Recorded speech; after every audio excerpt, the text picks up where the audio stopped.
Halo, Assalamualaikum warahmatullahi wabarakatuh. Jumpa lagi dengan Belajar Bareng. Ya, kali ini Belajar Bareng bakal share mengenai soal seleksi kompetensi bidang pada CPNS, khususnya pada bidang riset, teknologi, dan pendidikan tinggi. Baik, terima kasih juga yang udah subscribe dan like video Belajar Bareng.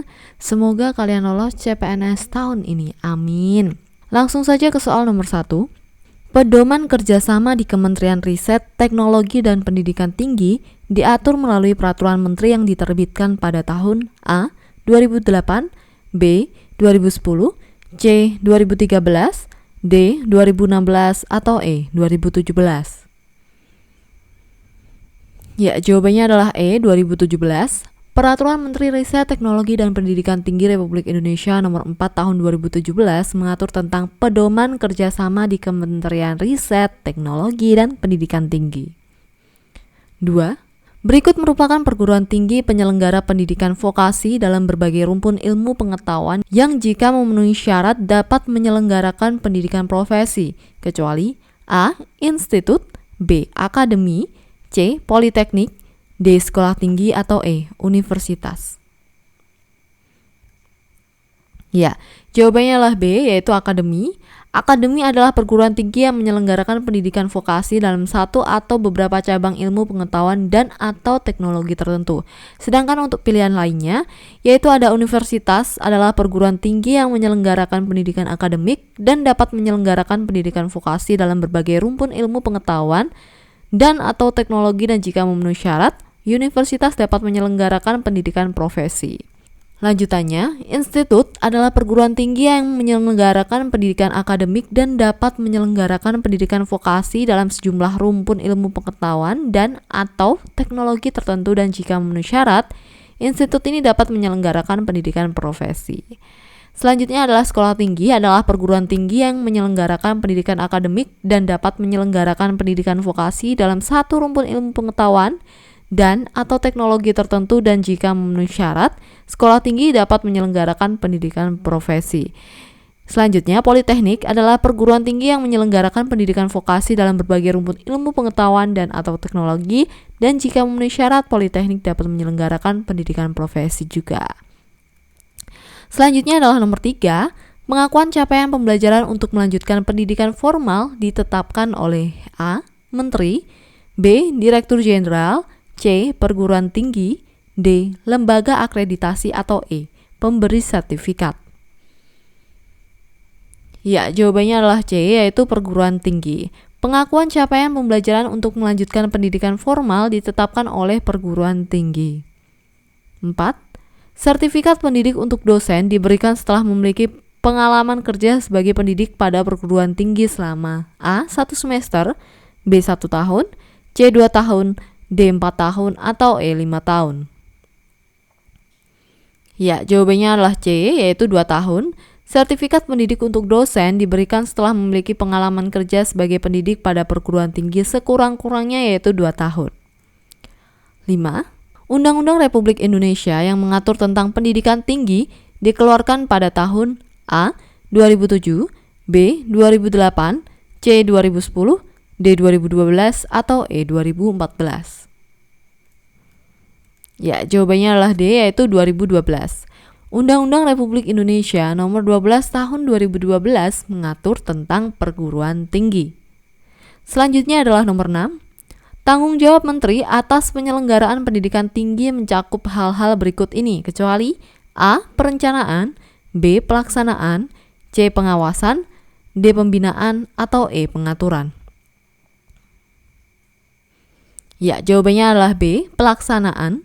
Tanggung jawab Menteri atas penyelenggaraan pendidikan tinggi mencakup pengaturan, perencanaan, pengawasan, pemantauan, dan evaluasi, serta pembinaan dan koordinasi. 7. Sivitas akademika adalah masyarakat akademik yang terdiri atas dosen dan mahasiswa, B. Dosen dan stakeholder perguruan tinggi, C. Mahasiswa dan stakeholder perguruan tinggi, D. Seluruh dosen, atau E. Seluruh mahasiswa. Ya, jawabannya adalah A, yaitu dosen dan mahasiswa. Sivitas akademika adalah masyarakat akademik yang terdiri atas dosen dan mahasiswa. 8. Gelar profesi diberikan oleh perguruan tinggi yang menyelenggarakan pendidikan profesi. Salah satu jenis gelar profesi adalah A. Magister, B. Spesialis, C. Doktor, D. Ahli madya, atau E. Sarjana. Ya, jawabannya adalah B, yaitu spesialis. Gelar profesi terdiri atas profesi dan spesialis. 9. Peraturan Menteri Riset, Teknologi, dan Pendidikan Tinggi yang mengatur tentang penanaman program studi pada perguruan tinggi adalah Peraturan Menteri Nomor A. 11 tahun 2016, B. 13 tahun 2016, C. 15 tahun 2016, D. 15 tahun 2017, atau E. 17 tahun 2017. Ya, jawabannya adalah D, yaitu 15 tahun 2017. Peraturan Menteri Riset, Teknologi, dan Pendidikan Tinggi Republik Indonesia Nomor 15 Tahun 2017 ini tentang penanaman program studi pada perguruan tinggi.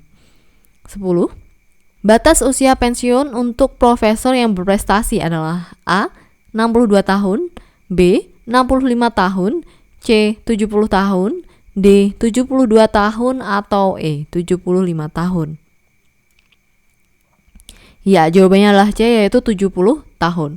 Profesor yang berprestasi dapat diperpanjang batas usia pensiunnya hingga sampai 70 tahun. 11. Proses penandatanganan naskah kerjasama dalam negeri menjadi tanggung jawab A. Menteri, B. Pimpinan Tinggi Madya, C. Pimpinan Tinggi Utama, D. Pimpinan Tinggi Pratama, atau E. Unit Pamrakasa. Ya, jawabannya adalah E, yaitu unit Pamrakarsa. Proses penandatanganan naskah kerjasama dalam negeri menjadi tanggung jawab unit Pamrakarsa. Selanjutnya nomor 12, Undang-Undang Republik Indonesia Nomor 14 Tahun 2005 mengatur tentang A. Guru, B. Dosen, C. Guru dan dosen, D. Pengelola perguruan tinggi, atau E. Rektor.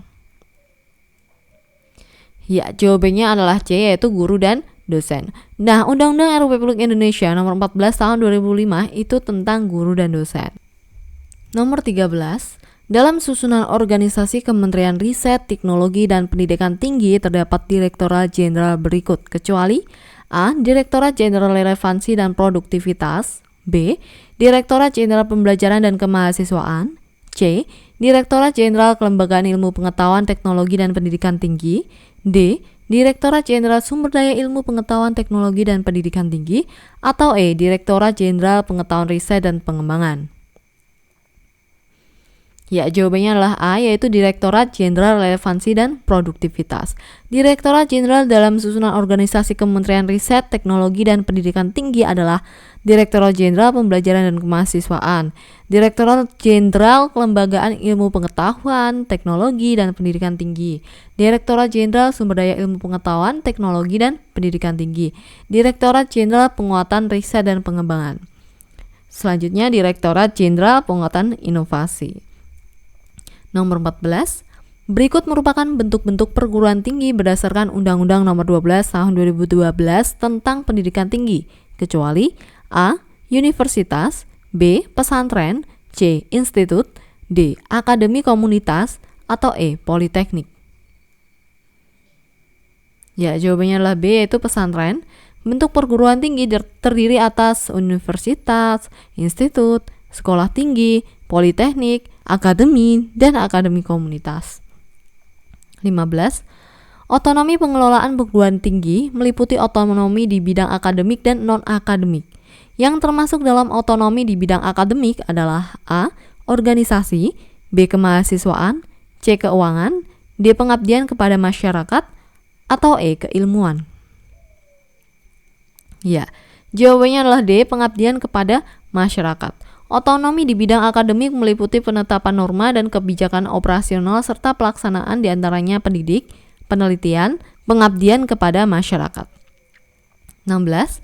Kepada dosen yang menjelang pensiun, pemerintah akan memberikan penghargaan berupa tunjangan purna bakti sebesar titik-titik kali gaji pokok. A. 3, B. 4, C. 5, D. 7, atau E. 8. Ya, jawabannya adalah C, yaitu 5. Pemerintah memberi penghargaan purna bakti bagi dosen yang menjelang pensiun berupa tunjangan purna bakti sebesar 5 kali gaji pokok. 17. Peraturan Menteri Riset, Teknologi, dan Pendidikan Tinggi tentang rekognisi pembelajaran lampau adalah Peraturan Menteri nomor A 14 tahun 2014, B 26 tahun 2014, C 16 tahun 2015, D 14 tahun 2016, atau E 26 tahun 2016. Ya, jawabannya adalah E, yaitu 26 tahun 2016. Peraturan Menteri Riset, Teknologi, dan Pendidikan Tinggi Republik Indonesia nomor 26 tahun 2016 mengatur tentang rekognisi pembelajaran lampau. 18.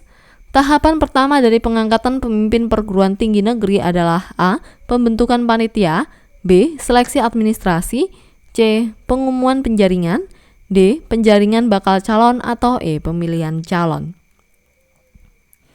Ya, jawabannya adalah D, yaitu penjaringan bakal calon. Tahapan pengangkatan pemimpin perguruan tinggi negeri yaitu tahap 1 penjaringan bakal calon, tahap 2 penyaringan calon, tahap 3 pemilihan calon, tahap 4 penetapan dan pelantikan. 19. Penetapan perguruan tinggi negeri badan hukum dilakukan dengan A. Undang-undang, B. Peraturan pemerintah, C. Keputusan presiden, D. Peraturan menteri, atau E. Keputusan menteri. Ya, jawabannya adalah B, yaitu peraturan pemerintah. Penetapan perguruan tinggi negeri badan hukum dilakukan dengan peraturan pemerintah. 20. Berikut merupakan jenis jabatan akademik dosen tetap, kecuali A. Asisten ahli, B. Lektor, C. Doktor, D. Lektor kepala, atau E. Profesor. Ya, hati-hati di sini kecuali. Jawabannya adalah C, yaitu doktor. Jenjang jabatan akademik dosen tetap terdiri atas asisten ahli, lektor, lektor kepala, dan profesor. 21.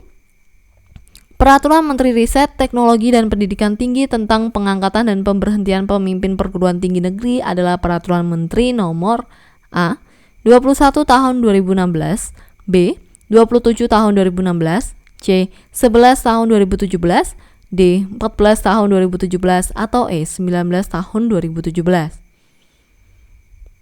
Ya, jawabannya adalah E, itu 19 tahun 2017.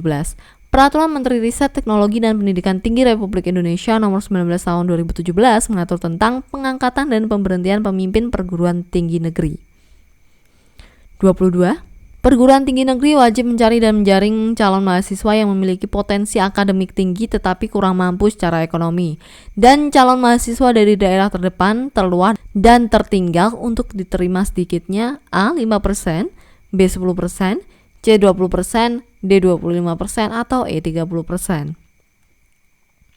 Ya, jawabannya adalah C, yaitu 20%. PTN wajib mencari dan menjaring calon mahasiswa yang memiliki potensi akademik tinggi tetapi kurang mampu secara ekonomi dan calon mahasiswa dari daerah terdepan, terluar, dan tertinggal untuk diterima paling sedikit yaitu 20% dari seluruh mahasiswa baru yang diterima dan tersebar pada semua program studi. 23. Tunjangan profesi diberikan kepada dosen yang melaksanakan tridharma perguruan tinggi dengan beban kerja paling sedikit sepadan dengan titik-titik SKS pada setiap semester. A. 12, B. 16, C. 18, D. 20, atau E. 22. Ya, jawabannya adalah A, yaitu 12 SKS. Tunjangan profesi diberikan kepada dosen yang melaksanakan tridharma perguruan tinggi dengan beban kerja paling sedikit sepadan dengan 12 SKS dan paling banyak 16 SKS pada setiap semester. 24. Sarjana terapan merupakan nama lain yang digunakan untuk menyebut program pendidikan tinggi A. Magister, B. Diploma 1, C. Diploma 2, D. Diploma 3, atau E. Diploma 4. Ya, jawabannya adalah E, yaitu Diploma 4. Program pendidikan tinggi diploma terdiri atas program Diploma 1, Diploma 2, Diploma 3, Diploma 4, atau Sarjana Terapan. 25. Peraturan pemerintah tentang penyelenggaraan pendidikan tinggi dan pengelolaan perguruan tinggi dikeluarkan tahun A. 2013, B. 2014, C. 2015, D. 2016, atau E. 2017. Ya, jawabannya adalah B, yaitu 2014. Peraturan Pemerintah Republik Indonesia Nomor 4 Tahun 2014 tentang penyelenggaraan pendidikan tinggi dan pengelolaan perguruan tinggi. Nah, itu merupakan 25 soal SKB dari kami. Semoga bermanfaat. Thank you for watching. Wassalamualaikum warahmatullahi wabarakatuh.